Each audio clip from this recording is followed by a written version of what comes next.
change to escalation list building is fantastic. You know, I didn't really mind that, to be honest. I played a super dash in the escalation tournament, and yeah, I don't know. I guess maybe if I played more, I would have agreed with it, but I felt like, If you run up against a 60-point Han, it's almost impossible to beat. huh. It's just such an obnoxious list to deal with. Mm-hmm. Especially if you want to run anything that's not like geared at killing it. You know what I mean?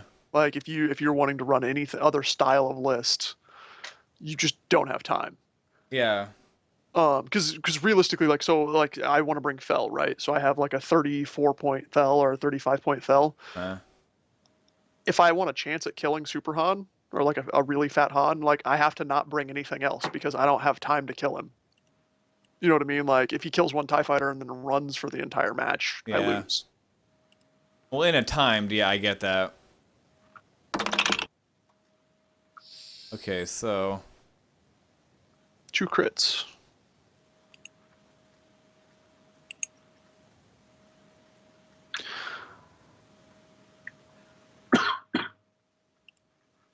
Do I even have? They have the rules for.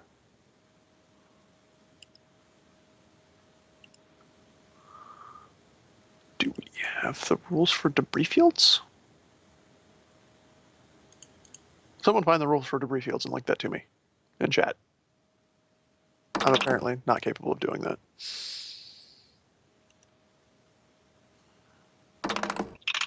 Ouch.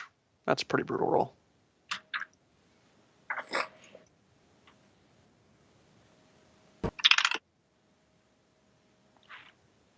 Evade. Oh, he gets the gunner now. I'm surprised he burned the target lock there. Oh, man. ooh. Jeez.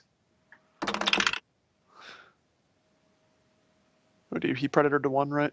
He did. Even still. Brutal. Oh, damn it. Hmm.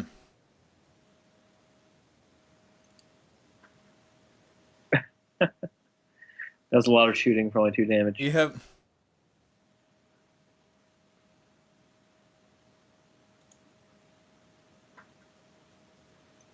So we're going to see another round of hurt, and then they'll swing back and do it all over again.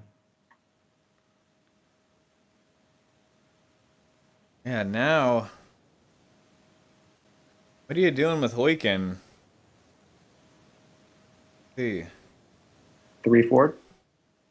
Well, I'm wondering if a 3 bank is gonna bump Chirino. Do you want to bump Chirino? Sure. But you kind of want to use Oiken to screen for Vader, because Vader's got to do a green, and you don't want to bump with Vader. So Yeah. you want to try to potentially screen for him so he can do a 1 left bank, and maybe take an action or 2 actions. I think a 3 left bank will clear, but it'll get in the way of Morgan's Vader. Mm-hmm. You could do a 3 hard left Uh-huh. and try to block the other Vader. Yep. Okay. After finding the debris fields, I would argue that so you have moving into and through obstacles, and so you have the 2 numbers there. So it's number 1. This is from the original core rulebook for asteroids. So execute the maneuver as normal, but skip the perform action step. The player rolls 1 attack die. The ship then suffers any damage or critical rolled. See suffering damage. The debris clouds, basically, they are obstacles as described in the core rulebook with the following exceptions. Those 1 and 2 should be a direct replacement for that 1 and 2. So execute the maneuver as normal, but assign a stress token to that ship after the check pilot stress set step, and then roll 1 attack die. On a critical hit result, suffer 1 critical damage. because they're basically like it's that same 1 and 2. Like I feel like that's the exact verbiage that it would need to be. It's page 2 of the FA, or page 4 of the FAQ, and then page 20 of the rule book.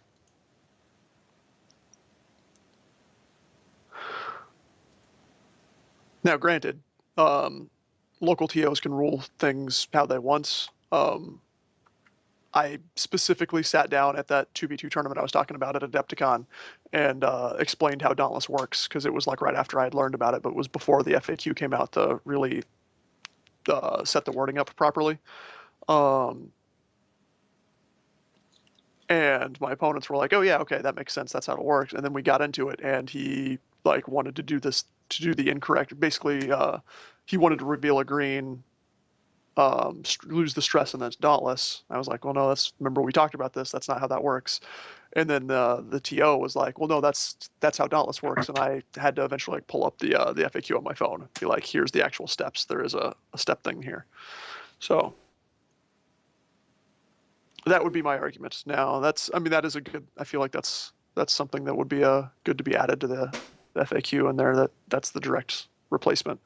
But I feel like that's how they're supposed to work. So the argument is, do you still get an action on debris even if you're not stressed? Yeah, if you Yeah. either A, can take actions while stressed, or B, you can lose the stress somehow. Could you perform your action? Yeah, because it says execute maneuver as normal, but assign a stress to that ship after the check pilot. So by saying after the check pilot stress, I would interpret that as immediately afterwards. Yeah. And So then, you basically you execute maneuver, check pilot, stress, perform action. yeah, because perform action comes after that. So yeah, I would say you can too. Yeah. The argument was that it says debris clouds are obstacles as described in the core rulebook with the Yeah. following exceptions. So, but yeah, no, I would definitely Hey guys, quick question: if he rams against both ships simultaneously, does he do 1 damage on each ship? where's the FAQ? I believe they mentioned like- that and said yes, you can. Oh, you got the FAQ right here. I was like, I have the FAQ Yeah. open. Okay. And assuming he doesn't move next turn. Yeah, like they both bump weaken, then I'm pretty sure you can. I felt like I read that somewhere. I don't know.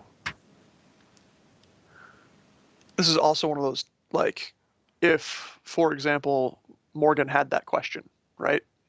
It's like, oh, I want to double bump with Huyken next turn, so you don't want to ask that question if you're not sure on it. It totally like predicts what you're gonna do, right? Right. Well, one of the players may or may not have just asked me this question. Oh, fair enough.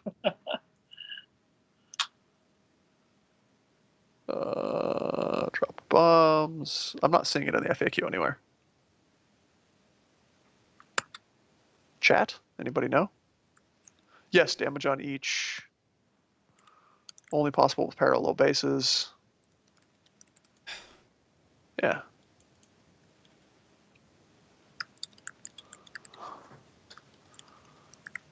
Yeah, I mean, I would think so. I don't think you necessarily have to be parallel though, because like Down by Dauntless, he said.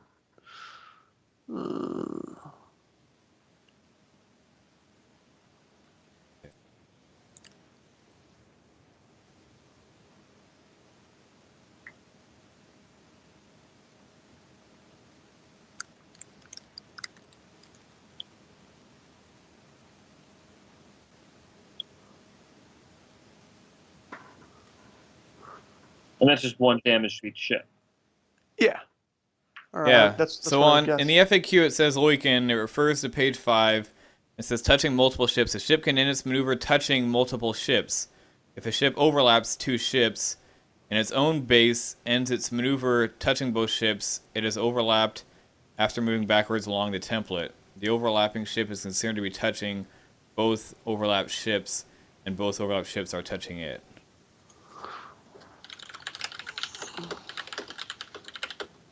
We're more thinking if both of them, if he positions into a way that both run into him, and then he next turn basically stalls himself to where he hits Yeah. both of them. It's so that way you could get there. They could Yes. all kinds of craziness. Yeah. Right, He's gonna run into both. him with Oiken, and then the other guy doesn't move, and Yep. next turn he gets damage again.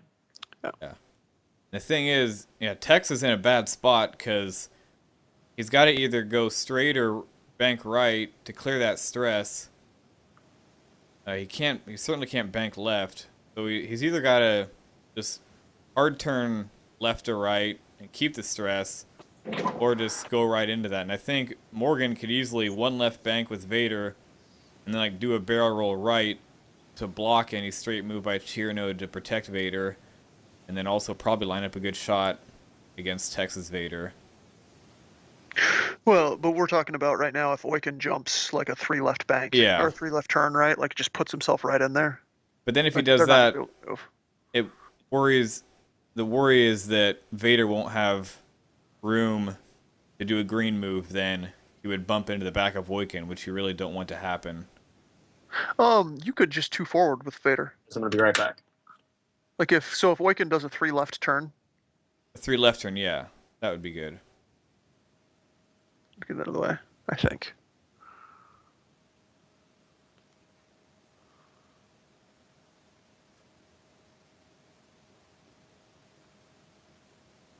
Yeah, Rat could hard left. Well, so he doesn't want a hard left because he wants to get the Yasani evade, Yeah. but So he really The has to question- go straight, but or a 2 bank right, but yeah, both I gonna- feel like all those are bad. yeah.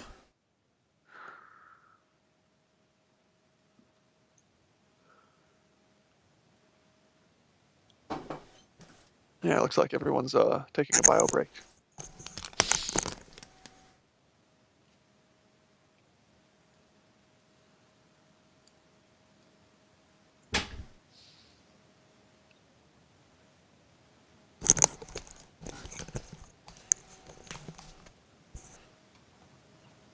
I will be right back.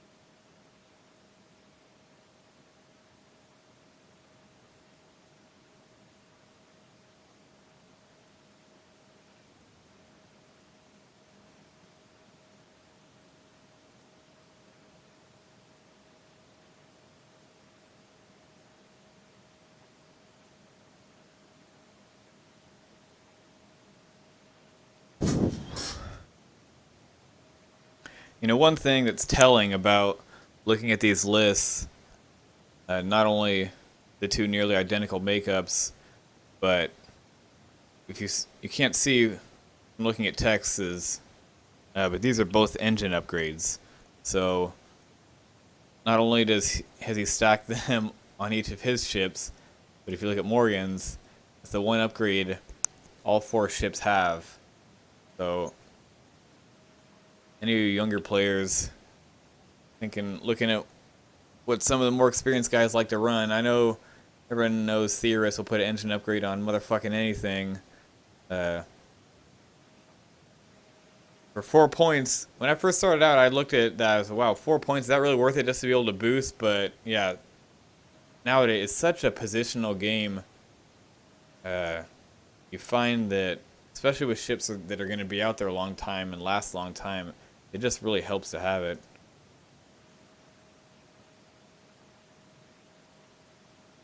Texas still think, well, I think you got to just go forward with Tex, because, okay, you don't get an action. That's not the worst thing. You're in a furball here either. You're going to get a ranged shot, a range 1 shot on one of these guys. There's no way you can bump into both of them. You're still going to get Gunner. You're still going to get his ability to change a focus to a crit. And you're going to get your Eson. If you 2 left turn, well, now you're just running away from them and leaving your Vader potentially in a bad spot. And you're still stressed. and you're not going to get Isan. That's the big thing, is not get, you really